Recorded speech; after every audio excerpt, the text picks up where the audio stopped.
Hello everyone and welcome. Yes, my name is Arafire. Welcome back to another episode of Look Out and Shout. One I've been promising to do for quite a while now. Today we are getting around to reviewing Robot Paradise RP-02 Acoustic Blaster, their version of a Soundblaster. Shock horror.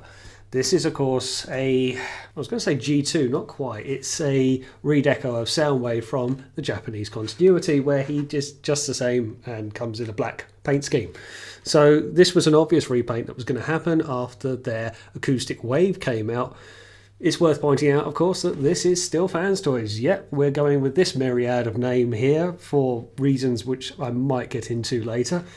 But otherwise, the box itself is that typical-ish Fanstoys look with some slightly different letterheading, but you've got like artistic impressions on the front. If you've held a Fanstoys box, Fanstoys figure, you'll know where I'm coming from, along with a synopsis on the back and some lovely product shots to boot, and a couple of guises he can come in. Also, the fact he comes with Rat Bat, which a lot of people are very happy with, and more or less are just buying this figure to get that one cassette. And of course, you too can pick up your own copy of this figure from PrimeTime Toyz. And do go and check out PrimeTime Toyz. They have just been at TF Nation in the mini convention in Manchester. They will be at TF UK Con later on in the year as well as Big TF Nation in August in Birmingham. They do some lovely third-party wares. Do go check them out, and I'll put a link in the description below. So inside the box comes a few things. We have the instruction booklet, not one, but two collector's cards. Yes, for Soundblaster himself as Ratbat. So you get the stats on the back, which again you can't read, but he's got some 9s on there, that's not too bad. Whereas Soundblaster comes with a few 8s and 10s, which again you'd probably expect. And in loads of little mini bags he'll come with these other accessories. Now, these are all of his accessories for the toy deco version. Things like more gubbin features and of course his toy head from, well, obviously the toy. This came with the original release, so shouldn't be much of a surprise if you've already handled it. Without further ado, let's crack on with the review. And here he is in his robot mode. It is a stunning paint job, stunning everything as you take it out of the box. And if you've had the first release, the Fanstoys version, the Robot Paradise version of Soundwave, and you've gone then to this, you'll know what I mean. There is a sense of learning from mistakes and just sheer upgrading. And this really does come across fresh out the box in your hand, that there is a richness here that you do expect from Fanstoys. The first release with their Acoustic Wave, their Soundwave, it just felt okay, but a bit dumbed down. It didn't feel as premium. The paint on this straight away just feels it. The whole figure does. The tolerances feel better. It just feels like they understood where they went wrong, maybe listened to a bit of customer feedback, and then got this at the end of it. If this was the first release that came out, just with the typical Soundwave blue, this would be perfect. But it still is a really nice representation. Now, yes, as you would see, I've got him dressed up in toy deco. So you've got the option to have Toon accuracy, or you can have toy accuracy. And I think the toy accuracy is better for him. I think there's a bit more detail. I think the head sculpt's better. You'll see all this more closer in a second. But there's just generally a lot more to like about this figure. It's just striking every note. It may not be the absolute perfect version of a Soundwave Soundblaster out there, but it depends who you like, what you like, and if you still have feelings towards older Masterpiece figures that are still on the market. Let's get in for a closer look. So if I get him in closer to the camera, now what you might see, in probably won't unless I get a light on it, I put in one of his accessories on his chest piece. I'll see if I get a light to reflect it. There you go. You can see like technical gubbins on here, otherwise it's just a red tinted but a flat piece otherwise. So that's fine, that's okay. This just looks better, but it was utter hell trying to get that in. I really had to push to the point of breaking it, and I think other people have said the same. As I say, when you look at that head, I'll try and zoom in a bit. For me, the yellow reflects with that charcoaly black really nicely. I love the typical Marvel-esque head sculpt that you would see in the comics. Just really comes across, and I think suits this toy more. The same can be said for the shoulder pieces. They're alternative pieces that you can have. Otherwise, it's typical Soundwave designs of movable shoulder cannons and, of course, an eject button, which causes the cassette bits to come out. Now, what you might have just noticed there is he is hingeable down at the torso, which I find can be a bit of an annoyance, if anything.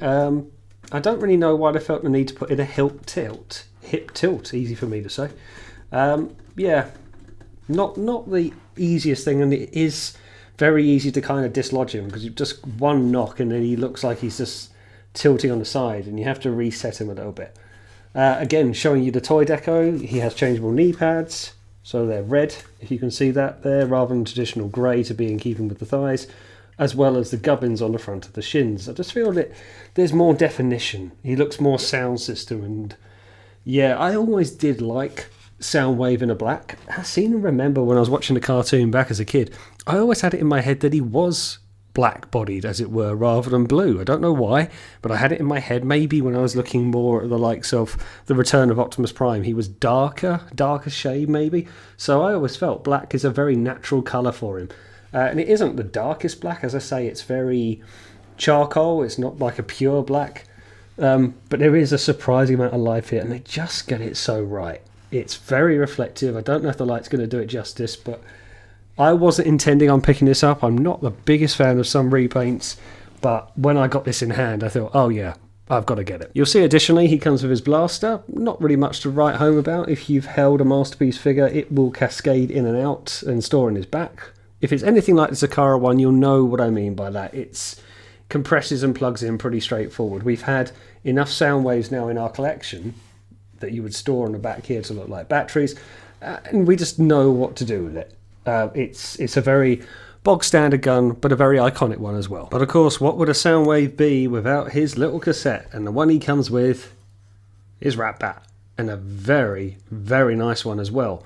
Little bit awkward getting him transformed. He comes in his cassette mode, and these gold parts on the back do like to flop down a bit easily, but otherwise it's lovely. Sort of a gold chrome being used on the back. Nice little movable bat face. You can have him more in flight, so flying along, lovely arching wings. But that is kind of the best I can get out of it, and it's a shame really, because there is a peg there, and whilst I haven't got the other cassettes that came with the first Soundwave release, it's hard to say there's a peg there for a cassette to plug into, and I don't think there is a way that you can definitively plug it in. Even the instructions don't say so. So it is a shame, because it is a nice feature. Ratback is looking brilliant. Very much the reason why people want to get this figure is to get the Ratbat. I've seen a lot of people selling it with the Ratbat missing, so obviously they're keeping it. Yeah, I think he's looking great for it. I like the fact it's with Soundblaster as well. I feel if you're going to go for quote-unquote a more evil version of Soundwave, then you could probably have his most evil cassette. Maybe. At least that's how I'm justifying it. It's just a shame he doesn't plug in and store more naturally. He is just literally resting on there. Very easy to move. Very easy to slide off. Okay, so I'll show you some articulation before we go any further. Otherwise, it's pretty good. You've got a head look up pretty nicely, all the way up. Head rotation, but it can go around, but then you start to hit the movable cannon on his arm, which is nice enough. That rotates. You've seen that the chest piece can come open and store multiple cassettes on the inside. You'll get hip tiltage, some very stiff ratchets. Now I will say this is where it can be a blessing and a curse. Some parts of this figure feel maybe over tight and some less so, but that's an outward motion on a ratchet. Ratchet forward as well, very tight, quite loud as well. Bicep rotation on a friction. Double bended elbow can get a very nice range of motion. Wrist rotation, wrist possibly a little bit on the slender side, a bit looser, because then the fingers are much stiffer. And not to the point they feel like they're going to break, but you end up kind of knocking the wrist as you pose the fingers. And yeah, otherwise that's fine enough. You get very good motion out of them, very good range. Just wish some joints kind of married up with others for their tightness. We have a waist rotation, but lo and behold, his backpack will get in the way, and you can move things, but yeah, Fanstoys and waist rotation, what is it? Lifting up the hip skirts, softer ratchets out on the hips, very unusual there, nowhere near as loud as the shoulders. Friction out on the side, but tight enough. Does feel like there's a lot of weight sitting on there though. There is a bit of thigh rotation, nothing at the top of the thigh, it's really from the hip movement. well over 90-degree bend, quite a lot of bend on a friction joint. Maybe a ratchet sounds, but doesn't feel particularly ratchet. And more of a toe tilt and an ankle tilt, but nice one nevertheless. But there's just things I like about it compared to the previous release. So I remember on the Soundwave Fanstoys did, Acoustic Wave, that this part, as it nearly falls over, would keep folding in every time I picked it up. Now it's done so there as well, but that was so loose on my copy that I kept having to reset it if I picked it up wrong. This just doesn't feel like it. I feel like they've got their tolerances right. I feel it's built better, and maybe the light doesn't do it justice, but trust me, it's a better paint scheme. It's better paint applied, and I just feel it's got a little bit more sheen, a little bit more going for it, for a character who's very synonymous. Okay, on to some comparisons. This seems like a good one to start off with. Here he is alongside, well, himself really. This is Acoustic Wave from Robot Paradise, Fanstoys as well. Now, I've got this guy dressed up in Toy Deco and this guy in Toon Deco. I will get this guy dressed up into more this guy's just to show you in a minute, but for the comparisons, I'll just show you like they are now. Just handling them, just getting them into this position to show you there is such more of an update to this compared to this. There are tolerance issues all over this, at least on my copy. Not too bad, no more than others, but just things that knock and move and just feel less by comparison. You can't see what I'm doing, but that's very loose. Yeah, I feel they just learnt from their mistakes with this, and any miscomings, which were minimal, and people do like it. And it's very hyper-tuned, but this just feels that step up. And I've said this as soon as I got it, really. When that came out the box, I thought that's what that should have been first time round. This is what Soundwave should have been, and then they just simply repainted it. But they've done a fair bit of upgrading to it. It just feels better. The paint's better. The materials are better. For what is fundamentally the same figure. So it shouldn't have gone wrong. But yeah, I was more impressed with Acoustic Blaster than Acoustic Wave. I've kept Acoustic Wave around. I am a sucker for sound waves, and particularly in that rich blue, but when you get it in hand, this kind of paint just feels very pastel-y and very non-Fanstoys like, whereas this is, oh yeah, that's Fanstoys MO, this is what they do. Yeah, I just feel that this could have been done to a much more polished and premium quality than what they brought out with Acoustic Blaster in the end. Here he is alongside Takara's Soundwave. Now, I've kept this around for a very long time, and it is starting to show its age, but as I found when I got the Acoustic Wave and I kept this alongside the Takara version, I still like this.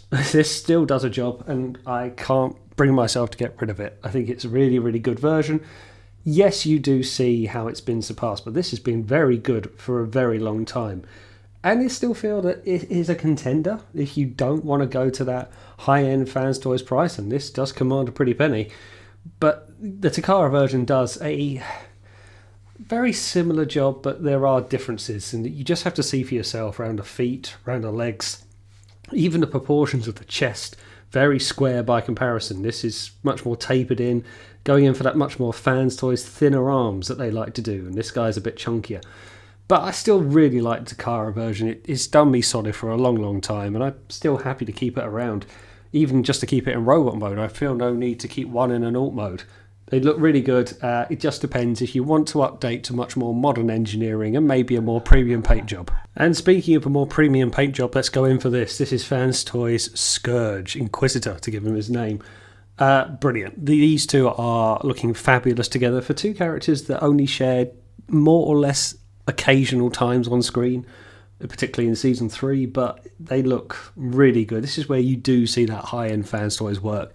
I'm not entirely sure. I have a couple of thinkings as to why this didn't come out under the Fantoys banner. There is a few other banners to choose from now, but they look so good. When you see the high-end quality next to high-end quality, it kind of enhances it all the more. This is why they're going down a route of reissuing or redoing Galvatron, their Sovereign, with a 2.0 to bring it much more in line with some of the more beautiful figures that they've done, like Inquisitor here. Just to give you a size of a typical Masterpiece Carbot, here is one of my more recent reviews with DX9's Red Storm, their version of a Masterpiece Sideswipe. Fanstoys will be releasing one of their own of this soon enough. So for the here and now, that's how they scale. You know my views on the Masterpiece Carbot scale by now. It is quite a size difference. It probably is right, I suppose, but yeah, Carbot scale is showing its age, particularly alongside some of the bigger mainstay characters. Now, I've also got a photo here for when I received the figure from PrimeTime Toyz. I was also sent down the additional cassettes, which I decided not to keep. They are fine. They do have a sense of, do you need them? Probably not. Buzzsaw is a nice addition with the yellow laser beak on the go and is a nice one to have. I do feel Overkill, and I can't even remember the other one's name, they're just random cassettes from one episode in Call of the Primitives, and it's doing them for the sake of doing them, I suppose. The repair cassette is really not necessary. I mean, if you want to get them to be completist and kind of have them all decorated around a representative Soundblaster and Soundwave, then by all means, but they're fine, they're nice enough. Probably the Tyrannosaurus is the best of the lot. And yeah, Buzzsaw does look good, but otherwise it's not necessary. You kind of want the mainstay characters for this point. You want the likes of a Ratbat, who is the big achievement here, but you want the Laserbeak, you want Ravage, Frenzy, and Rumble. Of course, one of his accessories to show you is his Energon boob. Yep, it's there. I kind of feel this is unnecessary. Okay, it's not hard to make, is it? It's just a bit of moulded plastic. But it's to symbolise Energon Cube storage effectively coming out of his chest, as we know from the cartoon.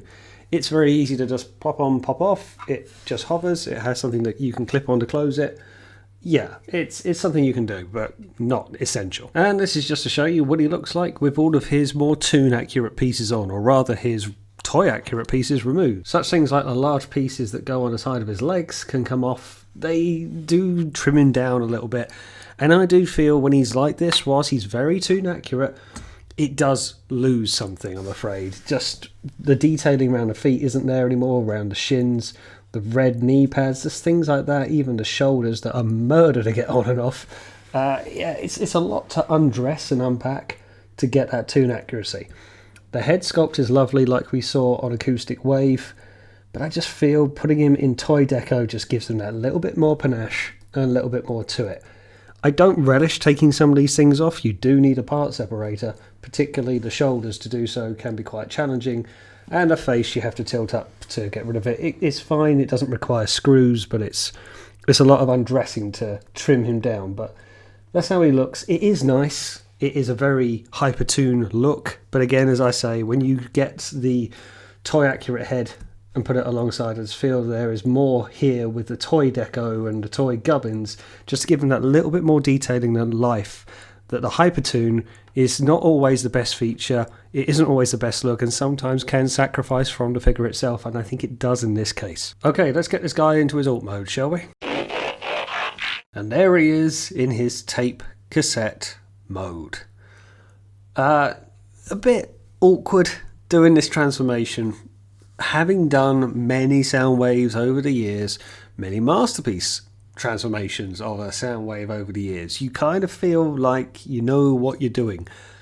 I at least thought I was, and I did do a majority of this without the instructions, but yeah, when it comes to diecast and Fanstoys, you always feel like there's one or two steps unnecessarily there. And that probably came across in this one as well. It's not bad. You can work out where things are going, but for what is possibly the easiest transformer to transform of them all, he turns into a very almost cube-like shape, going all from a robot cascading down. Yeah, it's harder than you think, but not the worst. Far from the worst. Just not as easy as I would have liked. Anyway, now if I'm going to pick him up, bits are going to start to pop off, and I've got an issue somewhere.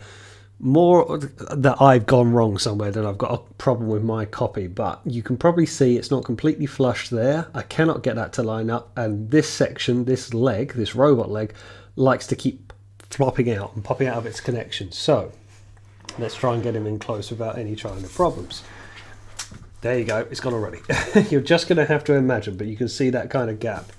If I get it in there, it wants to go off again. And actually, this panel, which is part of the leg front shin pad, if you like, wants to stay attached to the body and come away from the leg. Yeah, I can't get that to fully stay in without coming apart. A minor annoyance. I think I've gone wrong on the underside personally. It's these front and back hips. I can't get them to go flush, and I got a bit fed up with it. So you're just going to imagine, for all intents and purposes, he is just a big square. And that's fine, because he always was. It's very nice. I love things like the rolling volume knob on the side. That's pretty good. Obviously you have things like other features here, and his tape deck eject, I should say. There it is, and of course a rat bat on the inside. I'm doing well today. Yeah, he's nice. He's fairly custoded away.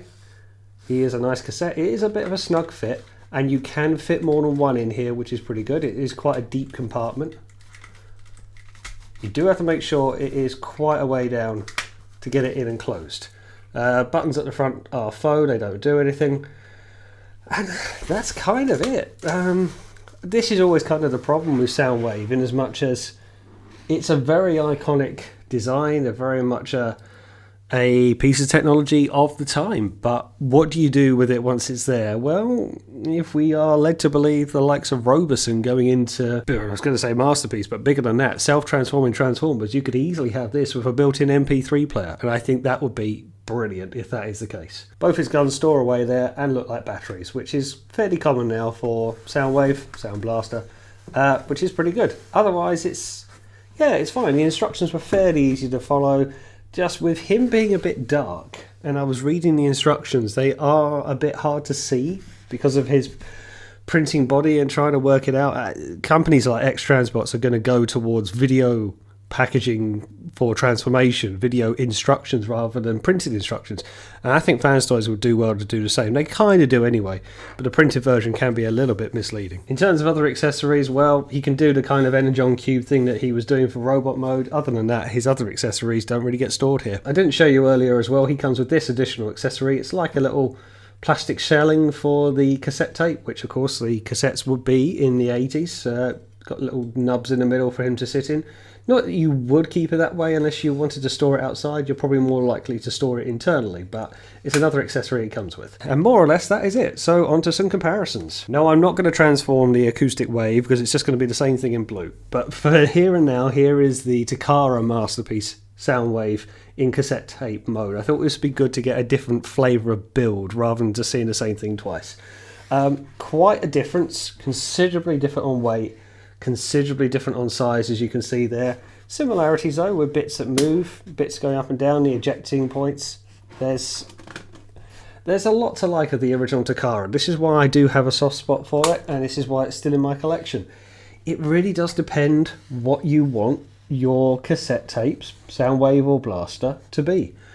But yes, I've got the cell shaded sticker on the front. There's not an awful lot between them. They're both very fine representations. This feels very solid, very well built, but this is a breeze to transform by comparison. As I've said before, this was a time when Takara were just making very good yet simple transformations. I transformed that in seconds. Okay, yes, I've had it longer. It's just a question of what you want. I do like what Fanstoys have done with Acoustic Blaster. I'm going to try and get these names right, but I think the premium feel is just really edging it and getting it that step further. But if you're with the original molds, do you want to swap out? Is there a need to? I wouldn't say it's crying out for it. I think this is pretty good what it is. Not really any other comparisons to show you, but here he is alongside a typical Masterpiece carbot in Takara's Red Alert. He is really sizable when you see this. You know, he's more or less the size of a carbot. That's pretty something when you consider it.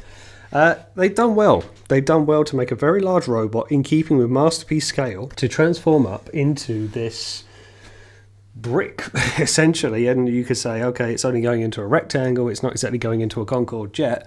But they've made it expand and contract in the right areas. They've done a very good job with this, and its premium paint is only helping it. I just wish that maybe it was a simpler transformation, but I guess I'm asking for too much. So what is my view on your favourite emo band? Well, he does the premium finish better than the original version did, and I said as much earlier in the video. It just ticks the boxes that really the first one should have done. Now, I could put it down to some quality control on my copy, but it's the only one I've handled, so it's all I've got to go on. It just does things so right, to the point that you really feel that the first one should have done it better, because this is the Fanstoys quality. Now let me talk about this name of Robot Paradise and why they felt the need to go out under a different name. So, as we know, with the first Acoustic Wave release, this was to be an early, very early Fanstoys figure and got shelved for a while. We can get into why it was shelved for so long. Were they trying to avoid the wrath of Takara to let their masterpiece figure have its time in the sun? Possibly. So when this came out, they felt the need not to put it under the Fanstoys banner and put it out under this other banner of Robot Paradise. This has been done before with the likes of Perfect Fusion and also now with Fantastic Model. I do think it is a sense of just throwing companies off the scent, but you can work it out. It feels the same, it looks the same. On premises it is the same, but with the first release of Acoustic Wave that came out, it did feel less in quality compared to a more premium Fanstoys finish, to which this has in spades. It has exactly what you want. As I say, I have it here much more in a Toon deco, and it looks really, really nice, but I do think the toy deco is a better version. This is where I feel Hyper Toon can really let a figure down. But the weight is here. It's almost too weighty. As I said as much when it comes to the transformation, there is a sense of over-engineering, I think, just to make a rectangle box. As I transformed the Takara one to do the comparisons, again, it just felt like you didn't need to make a cube very difficult. He can just fold up in and of himself. He's got one of the easier transformations. Some of the tightness, yeah, I mean, it's good. It is robust. When you're transforming it back and putting latchets in place, it will bite, but you can hear that very stiff sound. And in some places it can be disconcerting, i.e. fingers. Stuff will be very much under strain, under pressure, that if you fiddle with them, don't be surprised if breakages happen. I've had no issues with mine. I haven't had much quality control at all. Posability is fine.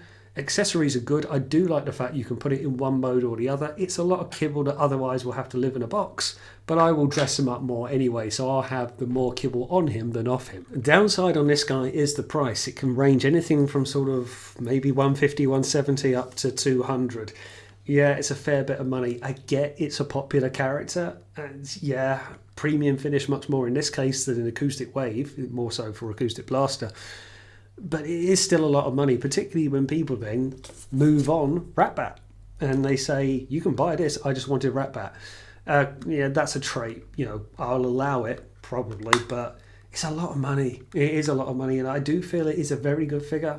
Probably isn't worth that though, if I'm honest. I don't think it's up at Quietus level. I don't think it's utter premium, even though it's very, very good. I think the other cassettes that we have seen it with, the likes of Buzzsaw and the likes of, well, the two ones I keep forgetting the name of for Call of the Primitives, fine, but I feel that's there to kind of justify an inflated price point. Ratbat is a very nice standout figure. Yeah, it could have come with Acoustic Wave and been done with it, but then what are you going to do with the alternative figure? I do think this is really nice, to the point that I'm very happy with him. I wasn't going to get him, but when I got sent a copy from PrimeTime, I thought, oh, this is lovely. It's so striking, so reflective, particularly in a toy deco mode. And based on this, I give this guy 4 Rodimus Star badges. Yeah, I'm back to my usual score. It's only because of the price and maybe a bit of awkwardness around the hip, that he likes to knock out a position a little bit, and there is maybe a little bit of over tightness of some joints, and the transformation does seem a little bit fiddly for what it is, but that's it. I could give it maybe a higher score, but it is a very expensive figure, as nice as it is, and it is very, very nice. But once you've had it in your hand, take it from me, you really do want it in your collection. So I would normally do my outro at this point. I would normally put some photos up at the end and tell you to like, share and hit the subscribe button. Today I'm going to do something a little different. So you would have noticed that I've been a bit quiet on the video front. You would have seen some messages. I've had family members in hospital, and in a brief period I was in hospital myself. I like to keep YouTube life and private life quite separate. It's why I go by the name Arrowfire on here and everything else. But I feel I'll give you a little bit of an insight as to what's been going on. And my mother, who has sadly passed away, I didn't want to do anything. I can be very guarded when it comes to these kind of things, and maybe in a Soundwave review video it doesn't seem right, but at the same time I wanted to kind of do something, and I wanted to dedicate this video to her. I am incredibly close to my mother and miss her terribly. The illness that took her was a bit out of the blue, and I have got the best mother who ever lived. I've had someone who's supported me tremendously throughout my life and was very much responsible for my first Transformer bought all those years ago at a toy fair. She's been great. She's supported me and encouraged what I've done here, what I've done with YouTube, supported me in every aspect of life as a parent would. But I'm so sorry she's gone, and I miss her terribly. She has been such a big part of my life for someone who I love so dear. So as I say, I wanted to put people in the know. I suppose you have the right to know why things have been a little quiet, and I wanted to dedicate this video to her. Thank you, Mum. I love you and I miss you.